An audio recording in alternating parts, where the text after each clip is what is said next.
saya Francia Saputrajang dengan NIM 205190047 yang akan menyelesaikan tugas ujian tengah semester dari mata kuliah PLK 7 Litigasi Pidana kelas A dengan dosen pengampu Dr. Heri Firmansyah, SH, MHum, MPA.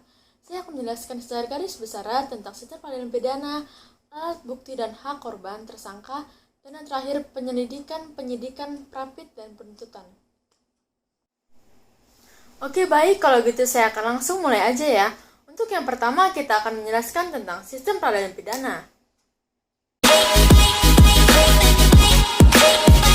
Saya akan menjelaskan tentang sistem peradilan pidana.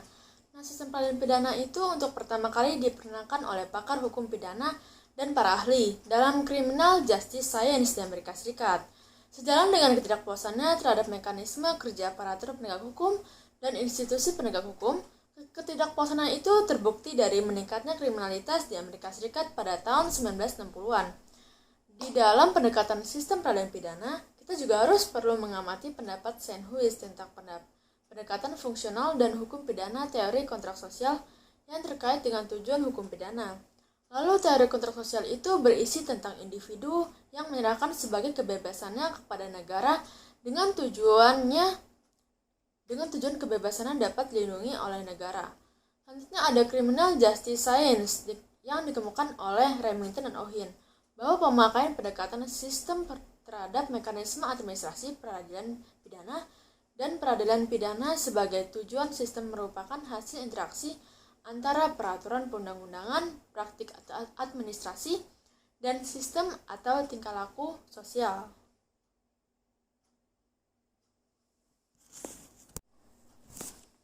Ada 3 tujuan sistem peradilan pidana, yaitu mencegah masyarakat untuk menjadi korban kejahatan, dan yang kedua menyelesaikan kasus kejahatan yang terjadi sehingga masyarakat puas bahwa keadilan telah ditegakkan dan yang bersalah dipidana, dan mengusahakan agar mereka yang pernah melakukan kejahatan tidak mengulangi kejahatannya lagi. Lalu ada Integrated Criminal Justice System yang menurut Mulyadi ada 3: sinkronasi mutlak, sinkronasi substansi, dan sinkronasi kultural.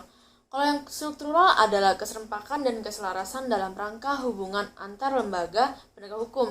Kalau yang substansi adalah keserempakan dan keselarasan yang bersifat vertikal atau horizontal yang kaitannya dengan hukum positif. Kalau yang kultural adalah keserempakan dan keselarasan yang menghayati pandangan-pandangan, sikap-sikap, dan falsafah yang secara menyeluruh mendasarkan jalannya sistem peradilan pidana.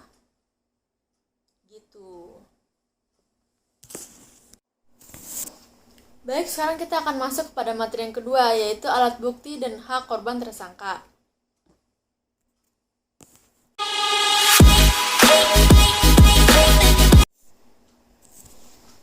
Pada pasal 184 KUHP, alat bukti yang sah adalah keterangan saksi, keterangan ahli, surat, petunjuk, dan keterangan terdakwa.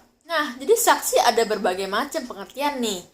Ada pada pasal 1/26 KUHP menyatakan bahwa orang yang dapat memberi keterangan tentang suatu perkara pidana berdasarkan apa yang dilihat, didengar, dan dialami, dan menjadi saksi adalah kewajiban hukum.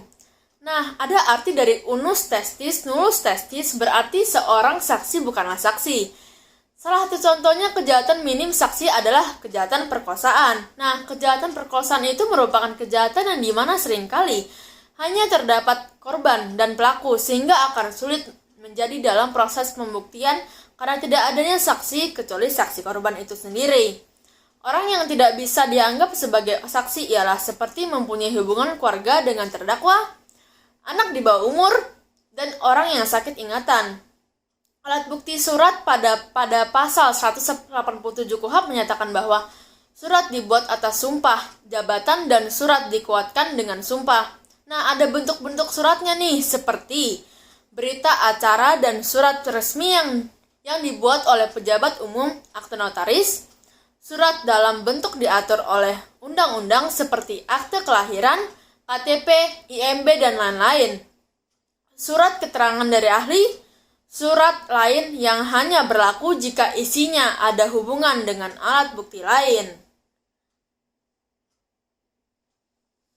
Nah, kalau kita bicara tentang petunjuk, itu ada pada pasal 188 ayat 1 KUHP yang menyatakan bahwa perbuatan, kejadian, atau keadaan karena penyesuaian baik antara satu dengan yang lain maupun dengan tindak pidana itu sendiri menandakan bahwa telah terjadinya tindak pidana atau siapa pelakunya. Nah, untuk mendapatkan petunjuk kita harus mempunyai limitatif, keterangan surat, saksi, dan keterangan terdakwa. Nah, keterangan terdakwa itu sendiri itu ada pada pasal 189 ayat 1 KUHP yang menyatakan bahwa apa yang terdakwa nyatakan di sidang pengadilan tentang perbuatan yang ia lakukan atau yang ia ketahui sendiri atau alami sendiri. Lalu pada pasal 189 ayat 4 KUHP itu menyatakan bahwa keterangan terdakwa saja tidak cukup untuk membuktikan kesalahannya. Oke, baik, untuk selanjutnya pada materi yang terakhir saya akan menerangkan tentang penyelidikan, penyidikan, prapit, dan penuntutan.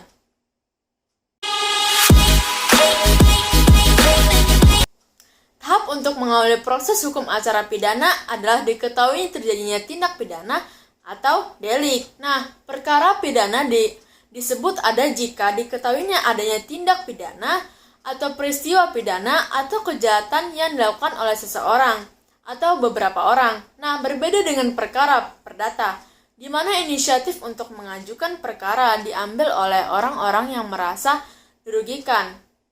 Nah, maka dalam perkara pidana, inisiatif untuk mengajukan perkara pidana itu diambil oleh negara. Nah, kalau kita bicara tentang penyelidikan, itu apa sih? Penyelidikan itu ada pada pasal 1.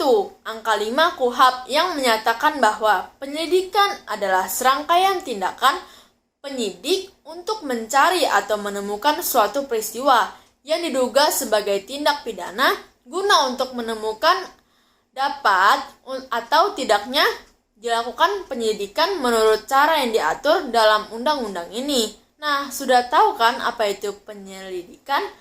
Nah, kita langsung lanjut aja ya ke penyidikan. Nah, kalau penyidikan itu sendiri artinya ada pada pasal 1 angka 2 KUHP yang menyatakan bahwa penyidikan adalah serangkaian tindakan penyidik dalam hal untuk dan menurut cara yang diatur dalam undang-undang ini. Nah, untuk mencari serta mengumpulkan bukti yang dengan bukti itu membuat terang tentang tindak pidana yang terjadi dan guna menemukan tersangkanya. Di dalam pra-peradilan membawa pengawasan tertentu dari tata cara bekerja, pejabat pelaksana UU, serta kemungkinan untuk memberikan rehabilitasi dan ganti kerugian, dan pra-peradilan itu juga tidak diatur dalam HIR. Nah, yang berhak mengajukan permintaan pra-peradilan adalah yang ke-1, tersangka, keluarganya atau kuasanya terhadap sah atau tidaknya suatu penangkapan atau penahanan. Nah, yang kedua, penyidik atau PU dan pihak ketiga yang berkepentingan terhadap sah tidaknya penghentian penyidikan atau penuntutan. Nah, yang ketiga, tersangka atau pihak ketiga yang berkepentingan terhadap permintaan ganti kerugian atau rehabilitasi akibat tidak sahnya penangkapan, penahanan, dan akibat sah penghentian, penyidikan, dan penuntutan.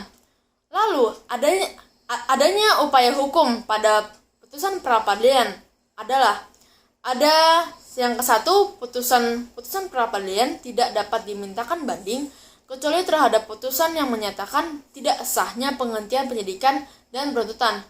Nah, yang kedua, dalam hal permohonan banding terhadap putusan pra-peradilan sebagaimana yang diatur pada pasal 83 ayat 1 KUHP yang menyatakan bahwa maka permohonan tersebut harus dinyatakan tidak diterima. Nah, yang ketiga adalah PT memutuskan permintaan banding tentang tidak sahnya penghentian penyidikan dan penuntutan dalam tingkat akhir. Nah, yang keempat, terhadap putusan pra-peradilan tidak dapat diajukan upaya hukum kasasi.